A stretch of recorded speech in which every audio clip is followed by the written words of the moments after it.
بسم الله الرحمن الرحيم. ازيكم يا شباب؟ رب بخير دايما. النهارده ان شاء الله هنحل مع بعض كده ميد ترم على ماده الجافا. نشوف مع بعض كده. في اول سؤال كوتش 1 بيقول لك شوز ذا كوريكت انسر، يعني اختار الاجابه الصحيحه فروم ذا فولوينج من الايه الاختيارات اللي انا هديها لك دي. اول حاجه كده بيقول لي ذا declaring اند كرييتنج فور array with name اسمها ايه ماي ليست اند 5 element with double type. يعني ايه؟ نترجم مع بعض كده.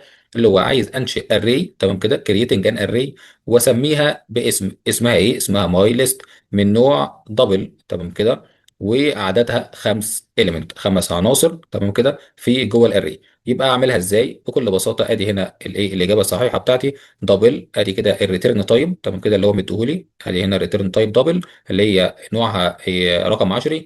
وبعدين تفتح اقواس بتاعت الاري، وبعدين اسم الاري عندي ماي ليست قلنا بيساوي نيو دبل اوف 5، تمام كده، نيو دبل اوف 5. طب تاني واحده لا، ليه؟ لان الاقواس ديت مش معايا. هو صح وكل حاجه، بس الاقواس بتاعت الاري هي اقواس المجموعه، تمام. طيب جميل جدا. تاني واحده ما ينفعش ليه؟ نشوفها مع بعض. اللي يساوي نيو اند، يعني هنا عرف دبل وهنا عرف لي اند. ما ينفعش طبعا، هو قال لي دبل يبقى دبل في الاثنين. اللي بعدها دبل وبرده الاقواس ديت ما ينفعش، تمام كده. طيب نشوف السؤال الثاني. يقول لي هنا السؤال الثاني which of the following enhanced for loop will correctly iterated through the array names and print each element. يعني ايه؟ يعني بيقول لي هنا ازاي اعمل enhance صح للفور لوب. طيب نبص كده نشوف الاجابات.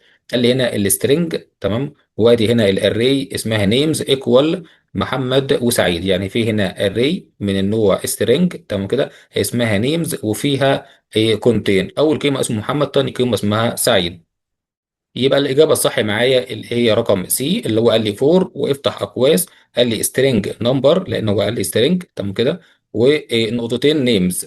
طب حلو قوي. بعدين فتح الأقواس المجموعة سيستم دوت اوت دوت برنت لاين النمبر، اطبع لي النمبر ده، تمام كده. طيب هيبقى هنا الشرح إيه؟ قال لي اللي أنت لما تيجي تعمل فور لوب بتعمل فور، وبعدين التايب النوع بتاع الفاريبل، نقطتين اسم الاري.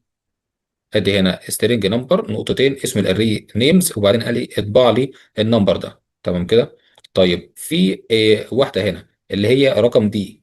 رقم دي اللي هنا دي بيقول لي فور انت نمبر ان نيمز. طيب مش نقطتين، يعني الفرق الوحيد اللي هي الان اسمها ان نيم. طيب ان ديت هي صح برضو مفيش مشكله، بس ان ديت راح للغه برمجه تانيه اللي هي لغه البايثون، بس احنا هنا في لغه الجافا. نروح للسؤال الثالث. بيقول لي variable declared inside a method، يعني الفاريبل عندي لما بتيجي تعملها كرييت جوه الميثود كانت بي اكسد outside the method called ايه بقى؟ يعني بيقول لي المتغيرات عندي داخل الميثود بتبقى عامله ازاي؟ بيبقى الحل ايه؟ الحل اللي هي اللوكال فاريبل. طيب اللوكال فاريبل ده اللي هو المتغير جوه الميثود، تمام كده، بيبقى اسمه لوكال فاريبل. طيب بيكون ليه ميثود سكوب، يعني بيقول يكون ليه اللي هو اول ما تفتح الميثود كده بتعمل كيرلي براكت كده مجاميع، وبعدين تكتب الايه اللي انت عايزه وبعدين تقفلها، فده اسمه السكوب. يعني كل ميثود ليها ميثود سكوب بتفتح وتقفل من عنده، تمام. طيب خد بالك بقى اللي هو قال لي كولد، تمام، ميثود كولد، يعني الاسم مش في السكوب، تمام. طيب نبص على السؤال تاني. بيقول الفاريبل ديكليرد انسايد ا ميثود، الفاريبل اللي بتتعرف جوه الميثود اللي ما ينفعش تعمل لها اكسس اوتسايد ذا ميثود. ما ينفعش تنادي على الفاريبل اللي موجودين جوه الميثود دول في بره، فيبقى اسمهم ايه؟ اسمهم اللوكال فاريبل. يعني فاريبل موجودين جوه الايه الميثود دي تنادي عليهم جوه الميثود، بره الميثود ما ينفعش لانهم برايفت. يبقى هو انا مديني الاجابه غلط، فالاجابه الصح اللي اسمها لوكال فاريبل. نشوف ايه السؤال الرابع. بيقول لي which of the following is not a valid form of method overloading. يعني ايه؟ نبص كده على السؤال الرابع معايا. بيقول لي which of the following is not a valid form، يعني ايه اللي موجود عندي في الاربع اختيارات هنا ما ينفعش يبقى صحيح of method overloading لما بنتكلم على الميثود بتاع الايفر overloading. نبص هنا اول حاجه changing the type of argument in the method، لا ينفع طبعا. ممكن تغير انت النوع بتاع الارجيومنت عادي جدا في جوه الميثود. ممكن تعمل ايه تاني؟ changing the order of argument in the method، برضه ممكن تغير الاوردر الطلب بتاعه جوه الميثود. ممكن انت برضه تعمل changing the number of argument in method، ممكن تعمل argument، ممكن ما تعملش، ممكن تعمل مليون اي بارامتر جوه الارجيومنت، ما فيش اي مشكله. اخر حاجه معايا changing the return type of the method. طيب يبقى هو هنا بيقول لي ايه؟ تشينجينج ذا ريتيرن تايب اوف ذا ميثود، هنا بيقول لي جافا بتميز الميثودز بتاعتي بالبارامتر مش بالريتيرن تايب. تمام كده، فما تتكلمش اصلا على الريتيرن تايب بتاعي، انا مش هخسر فيه اي حاجه. فده طبعا تبقى الاجابه الصحيحه لانها هي مش موجوده او مش فاليد فورم للميثود اوفرلودنج. السؤال الخامس بيقول لي methods are also commonly called mutator method. يعني في ميثود تمام كده بيبقى برضو اسمها mutator methods because هم بيعملوا ايه بقى؟ typically change an object state، يعني بتغير الحالة بتاعت الاوبجكت بتاعي. هي get ولا finally ولا set ولا كل ما سبق؟ طيب الإجابة هنا هي set هي المسؤولة عن اللي هي تغير الاوبجكت state. تمام كده. طيب إيه اللي بيغير القيمة؟ هي set. طيب الجيت ده بيعمل ايه؟ الجيت بيرجع القيمه، يبقى سيت بتغير، جيت بيرجع القيمه. ده طبعا بنستخدمها لما يبقى برايفت وعايزين نعمل له اكسس. نروح للسؤال السادس، بيقول لي what happen if a programmer doesn't define any constructor in the class. يعني ايه اللي ممكن يحصل لو البروجرامر اللي بيكتب الكود ما عرفش doesn't define، يعني ما عرفش any constructor in the class. ما لو ما فيش كونستراكتور موجود عندي في الكلاس، ايه اللي يمكن يحصل؟ طيب تعال نشوف الموضوع ده. قال لي اول حاجه الديفولت كونستراكتور is automatically provided by the compiler. يعني ايه؟ يعني الجافا بتعمل كونستراكتور افتراضي لو انت ما عملتش. طيب حلو قوي، والكلام ده صح؟ اه فعلا صح فعلا. الجافا بتعمل حاجه اسمها لو انت ما عرفتش كونستراكتور بتعمل لك كونستراكتور اوتوماتيك. الاجابه اللي بعدها بيقول لي إيه فيها هيحدث ايرور لما تيجي تعمل كرييت اوبجكت؟ لا، لان كده كده اصلا جافا قلنا اوتوماتيك بيعمل لي كونستراكتور. هنا بيقول لي الكلاس عندي ويل نوت كومبايل، يعني مش هيترجم للماشين لانجوج ويعمل ران، برضو لا. مفيش اي مشكله. نون اوف ذيم برضو لا. تمام كده. نروح مع بعض كده للسؤال السابع، بيقول لي how does the compiler distinguish overloaded method. طيب بيقول لي ازاي الجافا بتفرق ما بين الاوفرلودد ميثود. تمام. distinguish يعني بيميز. ازاي الكومبايلر بيميز الاوفرلودد ميثود؟ اول حاجه بيقول لي باي ذا ريتيرن تايب اونلي. طيب ولا قال لي باي ذا ميثود نيم اونلي، يعني عن طريق الريتيرن تايب ولا عن طريق اسم الميثود، ولا باي ذا ميثود سيجنتشر including the number type and order of parameter. طيب يبقى هو ده الإجابة الصحيحة. تمام كده، علشان أنت بتميز السيجنتشر وعدد البارامتر ونوعهم وترتيبهم وكل حاجة في الأوفرلودد ميثود، مش حاجة واحدة فقط. نروح بعد كده للسؤال الثامن، بيقول لي how do you access an element in the array. ازاي انت بتعمل access لإيليمنت جوه الاري؟ ازاي بقى؟ بتقول له array ما بين قوسين اندكس، ولا array اقواس الاري جواها اندكس، ولا array دوت اندكس، ولا array ارو اندكس؟ طيب بكل بساطه طبعا هي array اوف اندكس، اللي هي الاقواس بتاعت الاري، اسم الاري. تمام كده، وبعدين تفتح الاقواس وتكتب جوه اي حاجه. نروح للسؤال التاسع. هنا بيقول لي if a class provide multiple constructor، يعني لو في كلاس بيديني كذا constructor what must each constructor do regarding final variable. يعني ايه؟ يعني انت لما تعمل ايه كذا constructor موجود عندي في الكلاس، طيب ايه اللي ممكن يحدث بقى تمام لكل constructor؟ بيبص على الفاينل فاريبل. يعني كل كونستراكتور موجود هيعمل ايه باتجاه الفاينل فاريبل. يبقى هنا بيقول لي ايه بقى؟ قال لي لازم الفاينل ياخد قيمه مره واحده، تمام، وكل كونستراكتور لازم يديه قيمه. يبقى هو ده الاجابه بتاعتي. نشوف هنا بقى الاجابات. انيشاليز ذا فاينل فاريبل، تمام، سيبريتلي ان اتش كونستراكتور، مظبوط، وكل كونستراكتور طبعا لازم ياخد يديه القيمه بتاعته. قال لي هنا كول انذر كونستراكتور يوزنج ذس، لا. قال لي assign the final variable only in one constructor، لا برضه. قال لي none of them، برضه لا. هي الاجابه الاولى هي اللي صح. اللي انت عملت ايه؟ initialize، عملت كل لازم الفاينل ده ياخد قيمه مره واحده فاينل فاريبل، وكل كونستراكتور لازم يديه قيمه ابتدائيه من عنده. نروح للسؤال الاخير العاشر. هنا بيقول لي how do you find the length of an array in Java. انت دلوقتي عندك array وعايز تعرف الطول بتاعها، بتختار ايه؟ اول حاجه هنا بيقول array دوت count كده عددها. قال لي array دوت size ده كده السايز بتاع array دوت length. تمام كده، ما بين اقواس، وخلي بالك من الحته دي، الاقواس هنا بتيجي مع الميثود.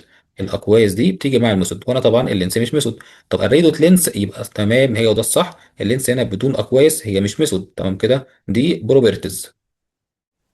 نبدأ كده في السؤال التاني، بيقول لي تريز ذا فولوينج كود اند رايت ذا اوتبوت. يعني ايه تريس؟ يعني امشي على الكود خطوه خطوه. تمام كده، يبقى امشي على الكود اند رايت ذا اوتبوت واكتب لي الاوتبوت اللي هيطلع في الاخر. طيب حلو قوي. نمشي كده نقول بسم الله ونشوف الكود بتاعنا بيقول ايه. بيقول لي هنا بابليك كلاس كمبيوتر بروجرامنج 2 اندرسكور فيرست ميد ترم اكزام، يعني كل ده اسم الكلاس. تمام كده، لحد قبل كده فتح الاكواس وبعد الكلاس يبقى ده كله اسم الكلاس. طيب طبعا عشان طبعا من ايه ما نقولش ايه الكلام الكتير ده، يبقى بابليك كلاس زي مثلا ما نقول بابليك كلاس اكس، يعني شال ده كله حط اكس، فهي نفس الكلام ده كله. طب حلو قوي، يبقى بابليك كلاس كذا افتح اكوايس. قال لي ايه جوه الكلاس ده بقى؟ قال لي بابليك ستاتيك فويد مين، دخل على المين على طول سترينج اكوايس ارجس، تمام كده. وبعدين فتح الاكواس بتاعت الميثود ديت، الميثود بتاعت المين اللي هي المين بتاع التنفيذ، تنفيذ الكود على طول. طيب نقول له ايه بقى؟ اول حاجه انت، اول كود معايا اهو انت، وبعدين فتح اكواس بتاعت الاري، اسم الاري فاليوز ايكوال نيو انت اوف 5، وما ننساش طبعا السيمي كولون في الاخر. يبقى ده بيعمل ايه كده؟ المصفوفه بتاعتي بتبدا من ايه؟ من 5 عناصر. طيب العناصر اللي عندي هل هي واخده قيم؟ لا، هي العناصر عندي ايه؟ بصفار. تمام كده. ادي اول حاجه عندي، اول ايه معرفنا الانت الانت ده.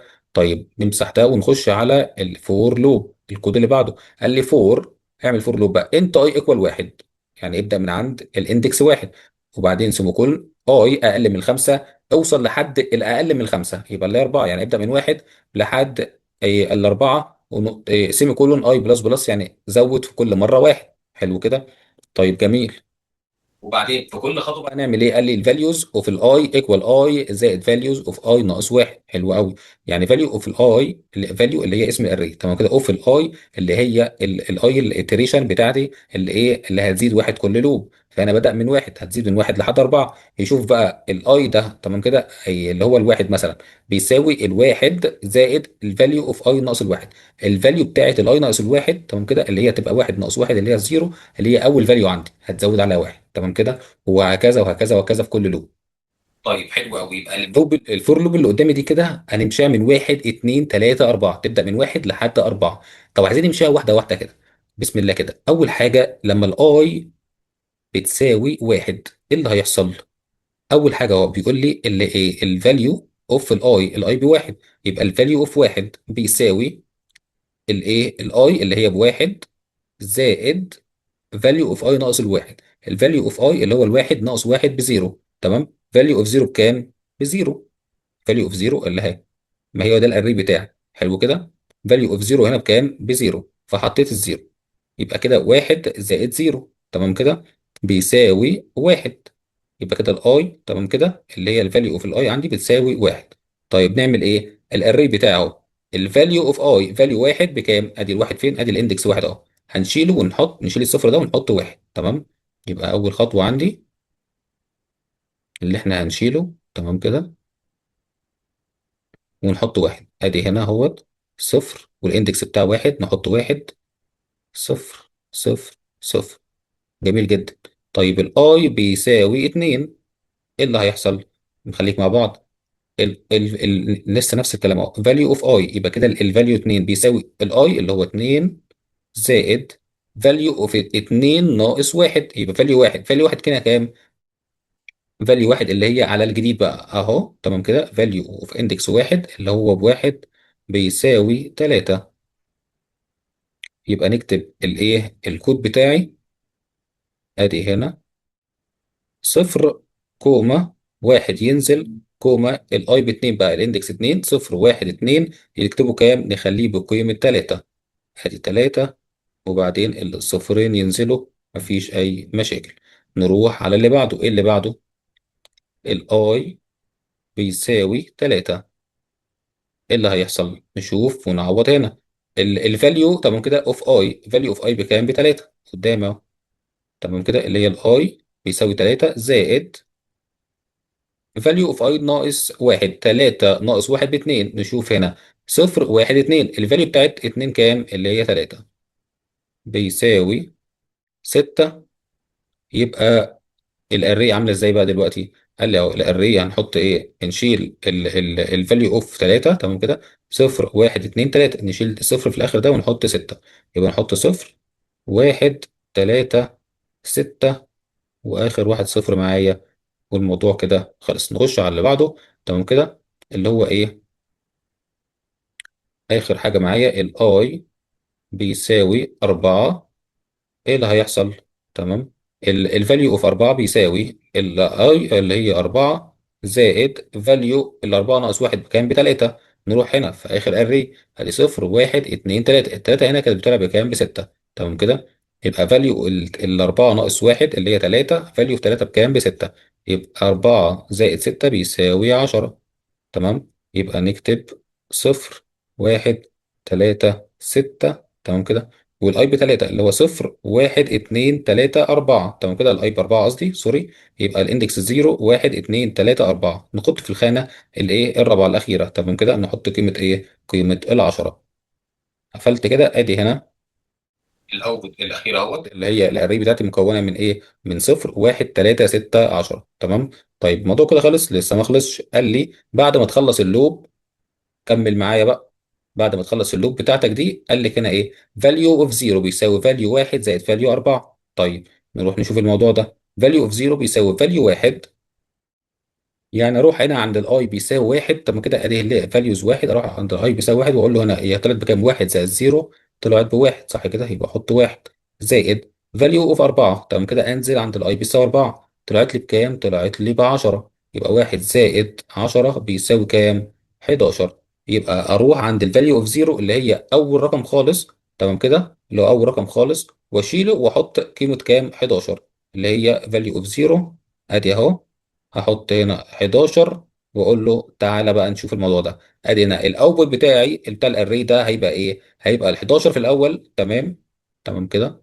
ادي اهو 11 في الاول. ادي 11 في الاول. واحد في التاني. ادي الواحد في التاني. تلاتة في التالت. تمام. ادي تلاتة. وبعدين ستة. ستة. عشرة. عشرة. تمام كده. مسألة سهلة وبسيطة، جاية في الامتحان مليون في المية. يلا نشوف بقى رقم اتنين كده ونتبع السؤال ونشوف الاوتبوت بتاعنا هيطلع ازاي.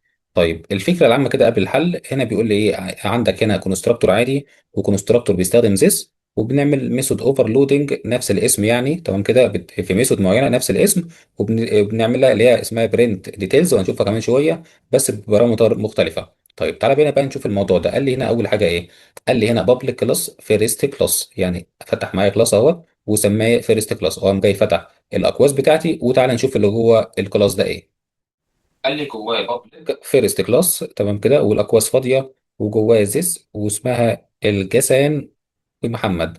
طيب وقفل. يبقى ده كده الكونستراكتور العادي. الكونستراكتور معروف ازاي؟ كلمه بابليك مكون من كلمه بابليك. تمام كده. زي الكلاس، واسم الكلاس بالظبط فيرست كلاس، واسمه فيرست كلاس برضه. تمام كده. طيب اللي بعده بيقول لي بابليك فيرست كلاس، برضه نفس الكلام. ادي كونستراكتور تاني اهوت، وبياخد بقى بارامتر. هنا كان فاضي، هنا بياخد بارامتر اللي بياخد السترنج الفيرست نيم، وسترنج الايه اللاست نيم مثلا. وبعدين جواه بيقول لي سيستم اوت برنت لاين، يعني اطبع لي الاسم الاول زائد الاسم الاخير اللي هو اللي في النص يعني، وفي الاسم الاخير. تمام كده. زائد الان نيم اللي هو الدولي. يبقى اداني الفيرست نيم والايه واللاست نيم مثلا، او الان نيم. تمام كده. وقال لي اطبع لي اربع حاجات.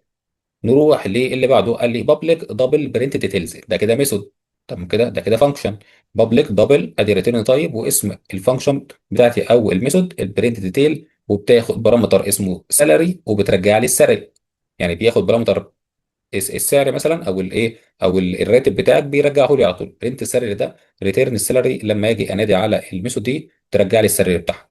طيب اللي بعده قال لي بابليك سترينج برنت ديتيلز. طب هنا في دبل برنت ديتيلز، هنا سترينج برنت ديتيلز. نفس الميثود حصل لها اوفرلودد، يعني خد هنا رجع لي دبل، هنا بيرجع لي ايه؟ سترينج. وبياخد نيم بارامتر مختلفه. تمام. والسالري هنا كان بياخد سالري بس. طيب بيرجع لي الاسم زائد السالري، يبقى اسم الموظف مثلا وجنبه الراتب بتاعه. طيب اللي بعده برضو بيعمل اوفرلود على الايه الميثود اللي اسمها برنت ديتيلز، بترجع لي سترينج، وبياخد بارامتر جديد اسمه ناشوناليتي اللي هي الجنسيه، بيرجع لي الجنسيه. نفهم بقى من اللي فات ده كله ايه؟ نفهم طبعا من المين. لما هنا بيقول لي بابليك كلاس كمبيوتر بروجرام 2 كذا كذا، افتح. قال لي افتح البابليك ستاتيك فويد مين، افتح لي الفانكشن بتاعت المين وشوف ايه اللي هيتنفذ، ونمشي خطوه خطوه كده مع الايه الاربع اكواد البساط دول. يبقى اول سطر معايا بيقول لي ايه؟ بيقول لي الفيرست كلاس اف 1. ده يعني ايه؟ بيروح ينادي على الفيرست كلاس اللي هي فوق خالص اهيت. تمام كده. الكلاس بتاعي اللي هو كلاس الاب، وبيقول لي تحت ايه؟ الفيرست كلاس اف 1 ايكوال نيو فيرست كلاس، وايه الاكواس فاضيه. يعني كده بيعمل اوبجكت من ايه؟ من الكلاس بتاع الفيرست كلاس ده. اسمه ايه الاوبجكت ده؟ اسمه اف 1. وبعدين لما انا دلوقتي بقى عملت اوبجكت هنا بيقول لي ايه الاقواس بتاعتك فاضيه، صح كده؟ يبقى بتروح تنادي على الكونستراكتور الانهي اللي هو بارامتر بتاعه فاضي، اللي هو كان بيرجع ايه الكسان ومحمد، تمام كده، بيرجع الاسمين دول. بس هنا ما قاليش، خد بالك، ما قاليش هنا ريتيرن، ده قال لي ذس. طيب ذس هنا بتعود على ايه؟ بتعود على الكونستراكتور التاني. يعني ذس هنا بتروح تنادي الكونستراكتور التاني اللي بعده، اللي هو ايه بقى؟ اللي هو بابليك فيرست كلاس، وبياخد هنا اللي هو السترنج فيرست نيم كوما سترنج ان نيم، تمام كده، او اللاست نيم، اللي هو بيطبع لي الفيرست نيم بتاعي اللي هو هيطبعه لي اسمه غسان، تمام كده، زائد اللاست نيم بتاعي اللي هو الان نيم ده اللي هو اسمه محمد، تمام كده. يبقى انا عندي هنا اتنين اهو، تمام كده، وهنا الزيس ديت بتعود على الكونستراكتور الثاني اللي هو بيطبع لي الفيرست نيم، تمام كده، اللي هو غسان، واللاست نيم اللي هو محمد، وبيكتب لي كده فيرست نيم زائد كذا، الفيرست نيم اللي هو الاف نيم ده، تمام كده، اللي هو يطبع لي غسان، زائد لاست نيم كتابه بيساوي الفاريبل بتاعي اللي هو محمد، تمام. انزل اشوف الموضوع ده في الاوتبوت بتاعي اهو، كتب لي فيرست نيم غسان لاست نيم محمد. يبقى كده اول سطر معايا في الكود طلع تمام. نشوف السطر اللي بعده. بيقول لي هنا فيرست نيم اف 2 بيساوي نيو فيرست كلاس عمر وعلي. طيب يعني كده عمل اوبجكت اسمه اف 2 من الكلاس اسمه فيرست كلاس، تمام كده. طيب يروح يشوف ايه بينادي على ايه انهي كونستراكتور. يطلع فوق كده معايا، بلاقيته بينادي على الكونستراكتور اللي بياخد اتنين، ادي هنا الفيرست نيم والان نيم واللاست نيم، تمام كده. طيب يبقى هيطبع لي ايه؟ هيطبع لي ادي سيستم اوت برنت الخاصه، الكود الخاص بالطباعه، هيطبع لي فيرست نيم وبعدين كده يقول لي الاسم اللي انت بعته، وبعدين لاست نيم ويقول لي الاسم اللي انت بعته التاني. فهنزل تحت لقيته بعت لي ايه الاسمين عمر وعلي. يبقى هلاقي هنا الاوت بتاعي الفيرست نيم عمر، في لاست نيم نقطتين علي، تمام كده. يبقى كده الايه الدنيا ماشيه معايا تمام. نشوف السؤال اللي بعده اللي هو الكود الثالث، بيقول سيستم دوت اوت دوت برنت اف 1 دوت برنت ديتيلز ومديني 3000. طيب حلو قوي، هطلع اشوف هنا بيبص على ايه. هنا الجافا هتختار الميثود المناسبه اللي هي بتاخد بارامتر واحد، فهطلع اشوف كده البرنت ديتيلز 3000 دي. ادي هنا عندي اول برنت ديتيلز، تاني برنت ديتيلز، تالت برنت ديتيلز. طيب هنا مدي لي 3000، يبقى لازم تبقى ايه؟ تبقى إيه رقم. طيب اول حاجه عندي برنت ديتيلز وهنا دبل. طيب اللي بعدها سترينج، يبقى لا انا مش عايزها اسم. طب اللي بعدها سترينج برضو لا مش عايزها، تمام كده. يبقى انا اخلي لي في الدبل دي. طيب هنا بيقول لي ايه؟ هي بتاخد دبل سالري، فعلا مديني 3000 مكان السالري، ريتيرن سالري، يبقى تطبع لي ال 3000. هنزل تحت في الطباعه هلاقيها طبعت لي ايه 3000. طيب دوت زيرو ديت بتاعت ايه؟ بتاعت الدبل، مش الدبل اللي عندي، اللي هي اللي بتاعت الكلاس بتاعي مش هي دبل رقم 10، فرقم 10 يبقى لازم فيه كسور. طب ما فيش كسور بيعمل كوما وزيرو. يشوف الكود الاخير بيقول له سيستم دوت اوت دوت برنت اف 1 دوت برنت ديتيلز قطر. طيب حلو قوي، يبقى اروح اشوف البرنت ديتيلز انهي واحده بقى. اول واحده عندي دبل اللي هي عايزه ايه؟ عايزه ارقام. لا انا عايز سترنج. طيب لقيت اللي بعدها سترنج واللي بعدها سترنج. طيب ابص على البارامتر الاقي هنا عايزه النيم والسالري، عايزه حاجتين، تبعت لها نيم وتبعت لها سالري. طيب اللي بعت لي دي قطر، بعت لي نيم لا، طب بعت لي سالري برضو لا، تمام. طيب اللي بعدها هنا بيقول لي اتبعت لي الناشوناليتي اللي هي الجنسيه. طيب الجنسيه هنا قطر، تمام، يبقى ريتيرن ناشوناليتي، اطبع لي ناشوناليتي يعني اطبع لي قطر اللي انت بعتها لي. يبقى هنزل تحت ولقيته كتب لي اهو في الطباعه قطر. نروح مع بعض كده للسؤال الثالث، السؤال ده الاخير والسؤال ده اهم سؤال عندي في الميد تيرم. هنا بيقول لي رايت ا جافا بروجرام، يعني اكتب برنامج جافا. بيعمل ايه بقى؟ ذات موديلز ا بوك كلاس، يعني بيعمل كلاس اسمها بوك، تمام كده. ادي كده اسم الكلاس معايا، ادي بوك كلاس ويز برايفت انستانس فاريبل، بحيث يكون في ايه بقى؟ في متغيرات، تمام كده، انستانس فاريبل. ذا كلاس شود كونتين ذا فولوينج، الكلاس ده مطلوب يكون موجود فيه ايه؟ اول حاجه انستانس فاريبل، اول حاجه متغيرات زي التايتل، الاسر، المؤلف، ادي العنوان يعني تايتل، الاسر، المؤلف، البرايس السعر، الير اللي هي السنه. طيب وايه تاني؟ لازم يكون في كونستراكتور. طيب الكونستراكتور ده بيعمل ايه؟ ديفولت كونستراكتور ذات انيشاليز ذا انستنس فاريبل تو ديفولت فاليو، يعني الديفولت كونستراكتور اللي هو الكونستراكتور الافتراضي اللي هو بيعمل انيشاليز، بيدي قيم ابتدائيه للفاريبل اللي عندي، تمام كده، عشان تو ديفولت فاليوز اللي هو ياخدوا قيم. طيب وايه تاني بقى؟ ديفولت يعني فاضي. طيب التاني الكونستراكتور التاني بيقول لي كونستراكتور بياخد قيم بارامتايزد، تمام كده، بارامتايزد كونستراكتور ذات انيشاليز ذا انستنس فاريبل وذ ذا جيفن فاليو، تمام. طيب كده كده هنشوف كل حاجه على الكود بتبقى عامله ازاي. طيب تالت حاجه بتبقى موجوده الجيتر والسيتر. ليه بقى؟ لان هنا بيقول لي with private instance variable، يعني الفاريبل بتاعتي كلها برايفت. طيب برايفت يعني جوه الكلاس، ما ينفعش تطلع بره. طب لو عايز اعمل لها كول من بره، من حاجه بره، يبقى لازم استخدم الجيتر والسيتر. تمام. ديت فانكشن مخصصه علشان الوصول او التعديل على البيانات، علشان هي طبعا برايفت. طيب رابع حاجه قال لي بتستخدم تو سترينج ميثود علشان ترجع كل بيانات الكتاب في شكل نص. تمام كده. تو سترينج بيحول اي قيمه تمام كده الى سترينج. طيب خامس حاجه معايا قال لي لما تيجي تعمل المين ميثود لازم يكون تعمل ايه؟ قال لي بتعمل اتنين اوبجكت. تمام كده، تو بوك اوبجكت، وبعدين اول واحد ديفولت، وبعدين قال لي واحد بقيم زي الايه كونستراكتور، واحد ديفولت فاضي، وواحد براماتايزد اللي هي بقيم. طيب وايه تاني؟ قال لي تعدل على واحد باستخدام الستر. تمام كده. وبعدين اخر حاجه معايا قال لي تطبع الاثنين، يعني تستخدم تو سترينج علشان تطبع الاثنين اوبجكت او الكتابين بتوع الاوبجكت اللي جايه من الكلاس اللي اسمه بوك.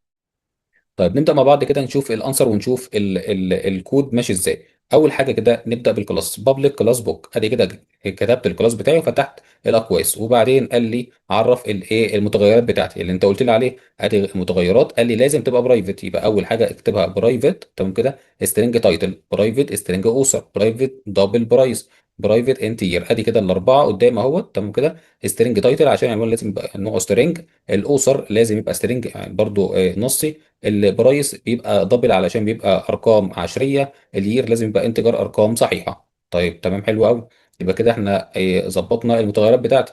نروح على ايه؟ على الايه الكونستراكتور. قال لي عندك اتنين ديفولت كونستراكتور اللي هو الفاضي تقول له بابليك، وبعدين اسم الكلاس، اسم الكلاس هنا بوك، تسميه بوك. وادي القوسين الفاضيين نفتح ايه كيرلي براكت نقول له this دوت تايتل ايكوال unknown فاضي، this دوت اوثر ايكوال unknown فاضي، this دوت برايس ايكوال 0.0 اللي هو بصفار، this دوت يو دي يير يعني ايكوال 0 اللي هي كانتجر. تمام كده.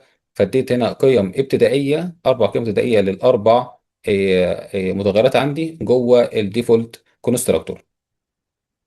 يبقى انا كده اديت كل قيمه ابتدائيه تبع الريتيرن تايب بتاعي، وجيت دور على اللي انا اعمل البارامترايزد كونستراكتور.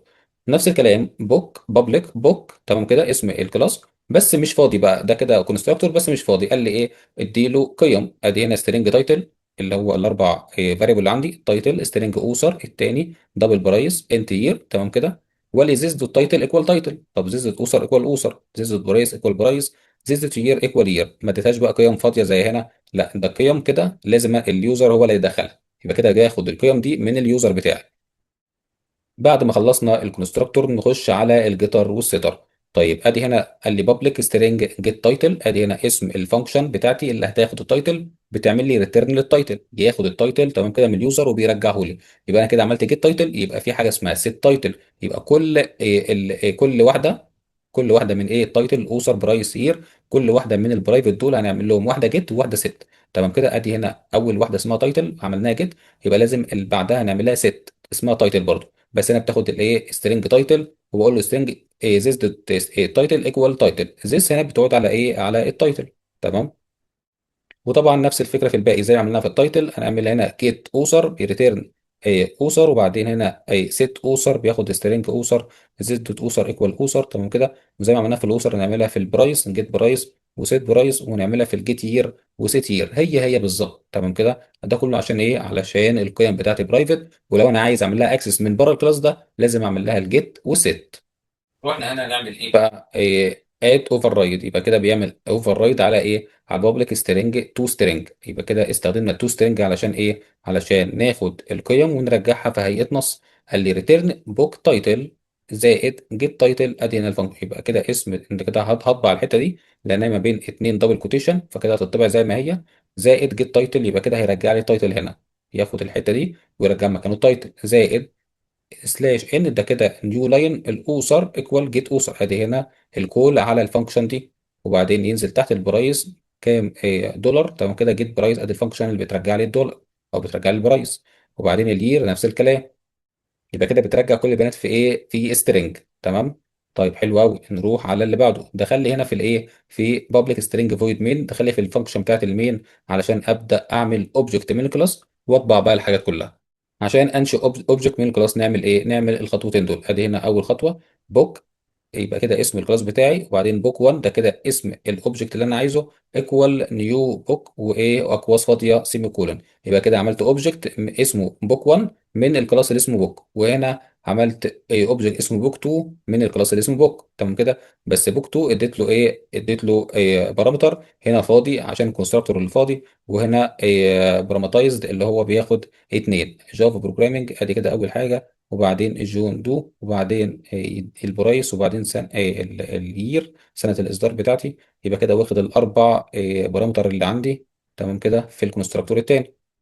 وبعدين عمل هنا ايه؟ قام جاي هنا لما يعدل في التايتل قال لي بوك 1 دوت سيت تايتل. ادي الفانكشن بتاع سيت تايتل. قال لي ايه؟ عدل لي في العنوان ده خلاه اسمه بايثون بيزك، وعدل لي في الاسم المؤلف خليه جون سميث بدل ايه؟ جون دو. تمام. وبعدين عدل لي في البرايس بدل ما كان 45.99 يبقى 39.99. طيب وعدل لي في سنة الإصدار تمام كده خلاها 2020 بدل 2021. وبعدين هنا قال لي ايه؟ اطبع لي بقى سيشن اوت برنت لاين، اطبع لي البوك 1 ديتيلز. تمام كده. يبقى البيانات اللي هتطبع عند البوك 1 اللي هي البيانات العاديه اللي انت اديتها لها. تمام كده. اللي انت اديتها له اللي هو جافا بروجرامنج جون 2 45.99 وبعدين 2021. طيب البيانات اللي بعدها بتاعت البوك 2 البيانات اللي انت غيرتها، قلت له بوك 1 دوت كذا ايكوال كذا. تمام كده. يبقى دي البيانات اللي انت غيرتها. تمام كده. يبقى كده البوك 1 هي البيانات اللي انت غيرتها اهوت، بوك 1 دوت كذا، يبقى انت غيرت البيانات ديت عند البوك 1. تمام كده. والبوك 2 كده كده انت كنت مدي لها الايه؟ القيم بتاعتها علشان هي كان عندها البارامترز. تمام كده. فطبعت البوك 1 اللي انت غيرت فيه القيم، والبوك 2 اللي انت كنت مدي له قيم في الاول.